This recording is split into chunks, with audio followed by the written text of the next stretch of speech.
Dehradun bus stand के अंदर एक बस खड़ी हुई थी और उस बस में 5 आदमी बारी बारी से एक लड़की के साथ गंदा काम कर रहे थे, बलात्कार कर रहे थे। कौन थी वो लड़की और कहाँ से आई थी, कहाँ उसे जाना था और वो दरिंदे उसको किस तरह यहाँ पर लेके आए थे, ये सारी बात मैं आपको वीडियो में आगे बताऊंगी।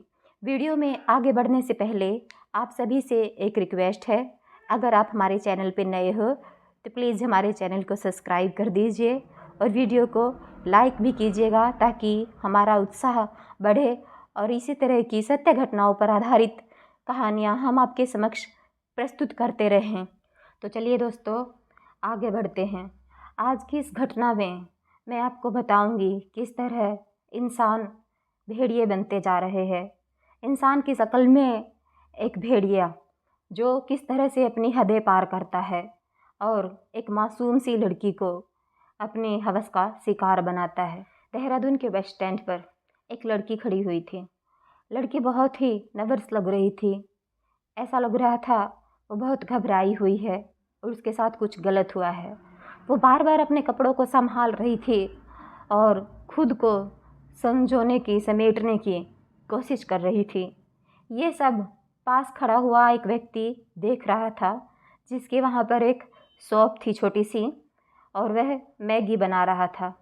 उसे यह सब कुछ बहुत अजीब लग रहा था, अटपटा लग रहा था, क्योंकि उस लड़की के आसपास और भी व्यक्ति खड़े थे जो उस लड़की को घूर रहे थे, बार बार उस लड़की को देख रहे थे।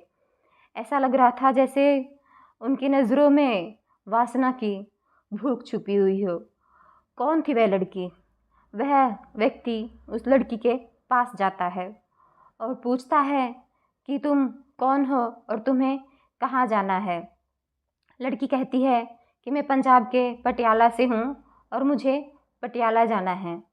उस गार्ड को कुछ अजीब लगता है और वह तुरंत ही पुलिस के पास फ़ोन करता है और लड़की की पूरी बात बताता है और उसकी मनोदशा के बारे में भी बताता है। और जब थोड़ी ही देर में वहाँ पर पुलिस आ जाती है और वह लड़की पुलिस को भी यही कहती है कि वे पटियाला की रहने वाली है और उसे पटियाला जाना है। उससे बातचीत की उसकी हालत कुछ अजीब सी लग रही थी और पुलिस उससे लगातार बात करती, बेटा तुम घर जाना है, कहाँ जाना है, तुम कहाँ की रहने वाली हो, तुम्हें खाना खाना है, तुम्हें क्या करना है। क्योंकि लड़की 16 साल की है, वो लड़की वो समझ नहीं रही थी कि वो कहाँ पर आ गई है, किस तरह के उसे लोग मिल रहे हैं, किस तरह वो उसे घूर रहे हैं, देख रहे हैं। वह बहुत डरी हुई, सहमी हुई लग रही थी। लगभग 2 दिन बीत जाते हैं, तभी उस लड़की के पास से कोई भी ऐसा जवाब नहीं मिलता जिससे कि पुलिस संतुष्ट हो जाए। आखिर में बस लड़की इतना कहती है कि उसके साथ गलत काम हुआ है, गलत हुआ है। अब पहुंचते हैं वापस 21 अगस्त 2024 की उस रात पर, जहां देहरादून के उस रोडवेज बस स्टैंड पर जितने भी सीसीटीवी कैमरे लगे हुए थे उनको बारीकी से खंगाला जाता है। देखा जाता है कि वो संदिग्ध व्यक्ति उस लड़की के इर्द गिर्द घूम रहे थे, वो व्यक्ति आसपास कहीं है क्या। व्यक्तियों की फ़ोटो निकलवाई जाती है और रोडवेज डिपो में जितने भी लोग होते हैं सबको फ़ोटो दिखाया जाता है कि क्या आप इनमें से कोई इन आदमियों को जानता है। लोगों ने कहा हाँ हम इसमें जानते हैं। जैसे ही उसके बारे में पता चलता है, व्यक्ति का नाम, उसका पता जब निकलवाया जाता है तो पुलिस उसे गिरफ्तार कर लेती है। गिरफ्तार करने के बाद अब उससे पूछती है कि आखिरकार क्या मज़ारा है, तुम अपने आप में बताते हो प्यार से या फिर सख्ती से पूछताछ की जाए। क्योंकि पुलिस ने जब उसे सख्ती से पूछताछ की तो कुछ अलग ही कहानी सुनने में आई। बाद में शायद आप लोगों को भी ये भरोसा नहीं होगा कि ये ऐसा भी कुछ हो सकता है, पूरी संभावना हो सकती है। लगभग 4 बजे के आसपास का वक्त था। दिल्ली के कश्मीरी गेट पर लड़की खड़ी हुई थी। वो पूछ रही थी कि भैया मुझे पंजाब के पटियाला जाना है, या कौन सा बस है, बस पकड़ूं या फिर कौन सी बस यहाँ से मुझे मिलेगी जिससे कि मैं पंजाब के पटियाला पहुँच जाऊँ। अलग अलग दिशाओं में वहाँ से बस मिलती है और बहुत सी बसें मिलती है। लड़की बहुत कंफ्यूज थी।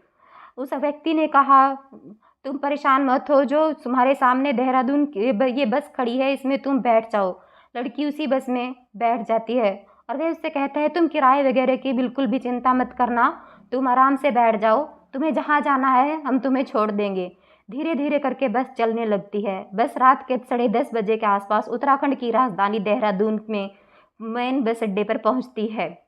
वहां पर जाकर रुक जाती है। एक एक सवारी उतर जाती है। वह लड़की अकेली थी, कंडक्टर और ड्राइवर उस बस के अंदर थे।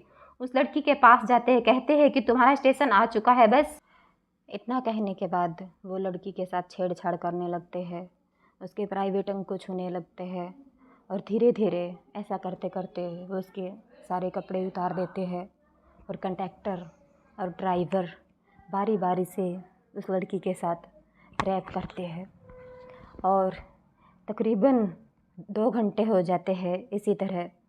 और उनके पास में भी एक बस खड़ी हुई थी जो कि ऋषिकेश जाने वाली थी। और जैसे ही उस बस तक इनके बस की आवाज़ जाती है, थोड़ा सा शोर शराबा जाता है। उस बस में भी जो है कि 2 ड्राइवर आराम कर रहे थे और वह आवाज़ सुनकर वहीं पर आ जाते हैं उसी बस में और कहते हैं तुम ये सब क्या कर रहे हो। तो जो कि पहले से उस बस में कंडक्टर और ड्राइवर उपस्थित थे, वो कहते हैं कि अगर तुम भी ये करना चाहते हो तो हमें कोई दिक्कत नहीं है, कर लो, आराम से कर लो, हम सब मिलकर करेंगे। और फिर क्या होता है, जो दूसरी बस में से 2 ड्राइवर आए हुए थे वो भी बारी बारी से लड़की के साथ रैप करते हैं। और तभी क्या है, जो उस बस के पहले ड्राइवर और कंडक्टर थे उसको याद आता है कि मुझे आज कैश जमा करवाना है और अभी तक मैंने ये नहीं करवाया है और मुझे 2-2.5 घंटे देर हो चुकी है। और वो अपने साथियों से कहता है कि मैं थोड़ी देर में आता हूँ कैश जमा करवा कर, जब तक तुम स्थिति को संभाल लेना। कैशियर के पास जाने के बाद वो कैश जो है कि वहाँ पर जमा करा रहा था, तो कैशियर बोलता है कि तुम्हारी गाड़ी तो दिल्ली से रात के 10:30 बजे के आसपास आ चुकी थी, तुम तो 2.5 घंटे फिर यहाँ पर हो और 2.5 घंटे के बाद तुम कैश जमा करवाने आए हो, आज इतनी देरी कैसे हो गई, तुम तो हमेशा बहुत जल्दी आते हो। वो बोलता है, वो ज़्यादा कुछ नहीं बोल सकता, कैशियर के सामने ज़्यादा देर तक अपनी बात को नहीं छुपा सकता और उससे कहता है कि मेरे पास गाड़ी में एक लड़की है, अगर तुम चाहो तो उससे मिल सकते हो, मुझे कोई दिक्कत नहीं है। कैशियर एकदम से खुश हो जाता है और कहता है कि ठीक है। वो अपना केस किसी और को देकर बोलता है तुम ये संभालो, मैं भी आ रहा हूँ। ड्राइवर की नज़र जब कैशियर पर पड़ती है तो कुछ काम करने दो, उसके बाद फिर हम इसके साथ करेंगे। अब कैशियर ने भी घृणाकृत किया, यानी कि पहले कंडक्टर ड्राइवर उस गाड़ी के खड़ी हुई थी, उसके 2 ड्राइवर और उसके बाद जो है कि कैशियर, 5 ने मिलकर उस लड़की के साथ बारी बारी से सामूहिक बलात्कार कर रहे थे। जब लड़की वो चीखने की कोशिश कर रही थी, शोर मचाने की कोशिश कर रही थी, तो उसे बार बार से धमका के डरा के चुप करा देते और बोलते क्या तुम्हें अपने घर नहीं जाना है, मतलब पटियाला नहीं जाना है। स्थिति जो है ऐसी नहीं थी कि लड़की कुछ बोल सकती, उसकी हालत बहुत ख़राब हो चुकी थी। वह कोशिश बहुत कर रही थी लेकिन सफल नहीं हो रही थी, क्योंकि 5 बंदों के सामने एक लड़की की क्या चलती है। और अब उसे छोड़ देते हैं अपना काम पूरा करने के बाद और लड़की फिर से ही बस स्टैंड पर जाकर खड़ी हो जाती है। लेकिन अचानक से एक गार्ड की नज़र उस पर पड़ती है और वो पुलिस में फ़ोन कर उस लड़की के बारे में सारी घटना है जो बताता है। और इस तरह से सीसीटीवी के आधार पर पहले उस कंडक्टर को पकड़ा जाता है जो संगीन था, उसके आधार पर 5 और व्यक्ति पकड़े जाते हैं और पाँचों के पाँचों का नाम मैं आपको बताती हूँ। धर्मेंद्र कुमार होता है और दूसरे का नाम है जो कि हरिद्वार के भगवानपुर का रहने वाला है, जिसकी उम्र 57 साल के आसपास है। एक व्यक्ति उत्तर प्रदेश के फर्रुखाबाद का नवाबगंज का है और जो एक है रवि कुमार होता है वो यूपी का रहने वाला है। और राजपाल जिसकी उम्र 57 साल के आसपास है वह पटेल नगर का रहने वाला है। राजकुमार होता है। इन 5 को पुलिस ने गिरफ्तार करने के बाद जब इनसे बारी बारी से पूछताछ की तो वाकई सचमुच घटना के बारे में पता चलता है, तो लोग जो है कि सख्ते में आ जाते हैं। इनके विरुद्ध 17 अगस्त 2024 को FIR दर्ज कराई गई। लड़की को कहा कि रहने वाली हो, लड़की से पूछताछ की गई। जब पूरी बात की पड़ताल की गई तो पता चला लड़की उत्तर प्रदेश के ज़िला मुर्दाबाद का थाना लगता है मूड़ा पाड़ा, वहीं की रहने वाली है। उसका गांव की वो लड़की रहने वाली होती है। अब देहरादून के मुंडा पाड़े क्षेत्र के उस गांव में जाकर उसकी लड़की के माता पिता से संपर्क किया जाता है। लड़की कह रही थी कि मेरे माता पिता मर चुके हैं, जबकि उसके माँ बाप जिंदा थे। भाई उसका रामपुर में मजदूरी करता था। अब उस लड़की के माँ बाप से पूछा गया कि तुम्हारी लड़की कहाँ पढ़ते है। लड़की के माँ बाप कहते हैं कि लड़की 12 दिन पहले घर से भाग गई थी। वो पहले भी ऐसे ही घर से भागी थी, लेकिन तब वो उन्हें मिल गई थी, लेकिन इस बार नहीं मिली। माँ बाप लड़की से मिलने के लिए गए तो लड़की के माँ बाप ने उसे मिलने से इनकार कर दिया।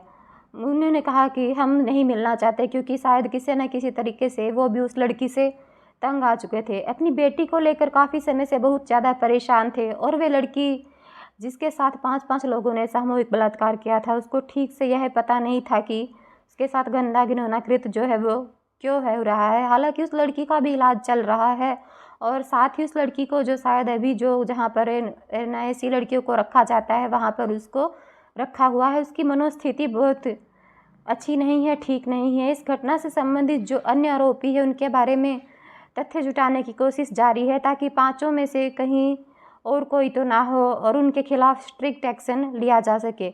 आरोपियों के विरुद्ध मुकदमा दर्ज कर लिया गया है, और अभी आगे तहकीकात जांच पड़ताल जारी है, ताकि इनके खिलाफ सबूत इकट्ठा किया जा सके और लड़की को पूर्ण रूप से न्याय मिल सके। तो दोस्तों, इस घटना को सुनाने का हमारा उद्देश्य किसी का मन दुखाना या फिर किसी को आहत करना नहीं है। आप सभी को जागरूक करना है, सचेत करना है, ताकि आप इस प्रकार की घटनाओं से बच सके, रूबरू हो सके। जय हिंद, जय भारत।